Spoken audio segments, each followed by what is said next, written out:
अंतर्मनाचा वेध घेणारे news channel star city one.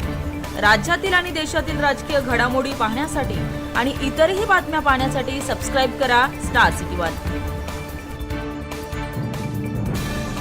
तर निशिकांत दुबे यांनी म्हटलंय की मुंबईमध्ये फक्त 30% मराठी लोक आहेत आणि मुंबईला बनवण्यासाठी उत्तर प्रदेश बिहारी लोकांचा मोठा वाटा आहे। पालिका निवडणुकीत दोन्ही ठाकरे मनसे आणि शिवसेना दोन्ही संपूर्ण असला असाही दावा त्यांनी केला। बघा, तुम्ही फार महत्त्व देता एखाद्या व्यक्तीला जो महाराष्ट्राच्या विरुद्ध मराठी माणसाच्या विरुद्ध बोलतो आहे आणि त्या बोलण्याला राज्याचे मुख्यमंत्री देवेंद्र फडणवीस हे एक प्रकारे त्यांचं समर्थन करतायत। आपण सगळ्यांनी दिल्लीतल्या लोकांनी या प्रवृत्तींना खतपाणी घालू नये। हा महाराष्ट्राच्या आणि मराठी माणसाच्या अस्मितेचा विषय। असे अनेक दुबे आले आणि गेले। मुंबईसह महाराष्ट्र अखंड आहे।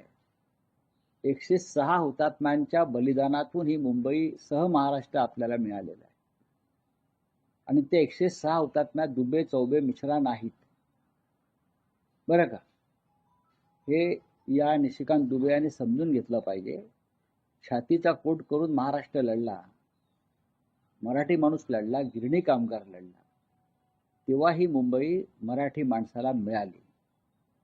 आता ते म्हणतात की कोणाच्या घामातून श्रमातून तुम्ही ते पैसे कमवायला आलात ना, तुम्ही घाम गळायला आलात, म्हणजे तुम्ही मुंबई ओरबडायला आलात। तुमच्या राज्यामध्ये नोकऱ्या उद्योग धंदे नसल्यामुळे तुम्ही मुंबईत आलात।